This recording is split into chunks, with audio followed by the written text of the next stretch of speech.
We're live. I think you can just maybe start by Introduce yourself and say hi to the guys. Me? Yeah. I mean, I'm Nikobaby from Team Alliance, and I'm the position 1 for Team Alliance. So we're basically explaining almost every single important part about being position 1, how you need to be using the map and everything connected to it, like what heroes you need to be playing, how you need to be thinking when you're drafting your heroes, and so many more interesting small details even, like connected to the game. Would you consider position 1 to be a selfish role? Yeah, in a way position 1 is a selfish role, but not so much, because in some situations like you need to sacrifice yourself for even the team, because like not every time you're gonna get a good start or like a good game, and you just need to go with it, and you need to sacrifice yourself because later on you're gonna make a comeback. Do you pick to combo with the rest of the team, or just like when you pick heroes, do you just want to counter the enemies, or do you look at like talk to us a little bit about your drafting strategy?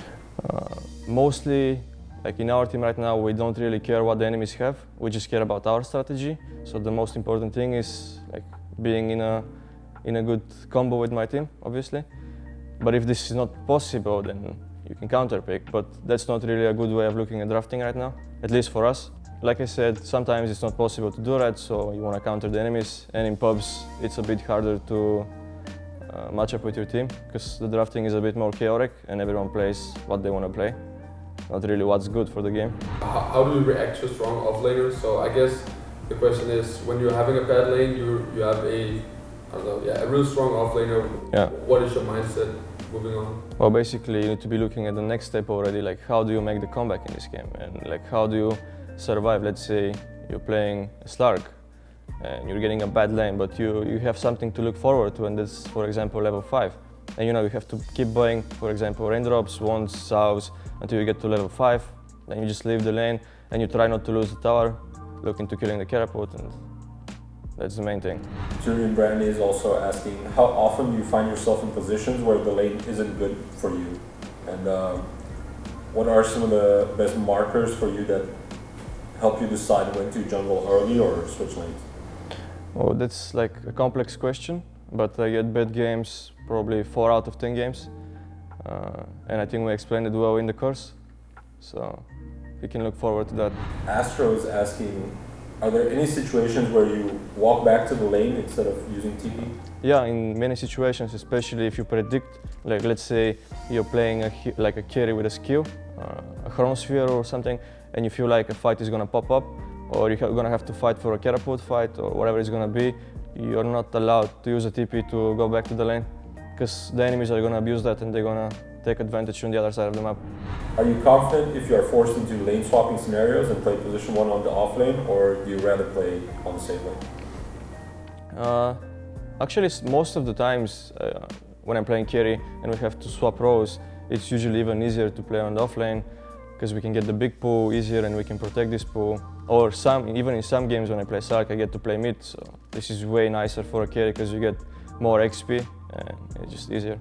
I was just thinking, why is it that you don't just swap lanes more often by yourself, forced to swap? Well, that's the thing. You want your offlaner and your mid guy to get the best matchups first, then you care about your matchup, because as a carry, for you it's way easier to make a comeback in the game usually than like the mid guy or the offlane guy. What is something that you hate to see your position 5 doing in the laning phase? Many things probably, but the most annoying thing is that he just leeches XP without even coming to hit them, and he just stays behind you. For me, this is like the most annoying thing that could happen in a lane. What is some advice for people you can give to people for when that happens?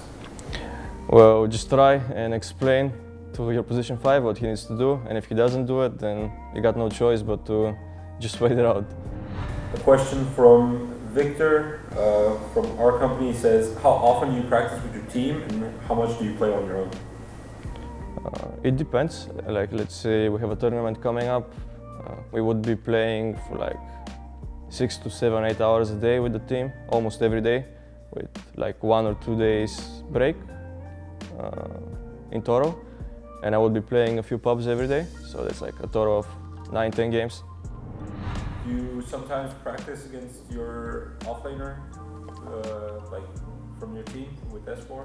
Yeah, we're playing 2v2s mostly, but I'm not gonna review more than that.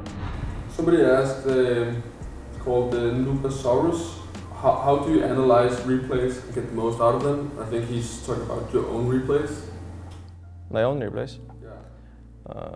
I mostly look at how I'm using the map, what zones I'm playing in, because sometimes you can get confused and you play in the wrong zone, so you need to analyze that quickly and find out where you went wrong. Because for me this is the most important thing. Like when it comes to items, it's a bit easier, because at the start of the game you already see what you want to do, but during the game it's a bit hard to find the right zone, especially because in competitive they shift so quickly and you have to mirror the map like in the proper time, and if you don't do it, you lose a lot of gold and you become inefficient. And if you're watching a pro replay, not your own game, but Yeah. of the other teams? Usually I just follow like the safe lanes and how they play the lanes a lot.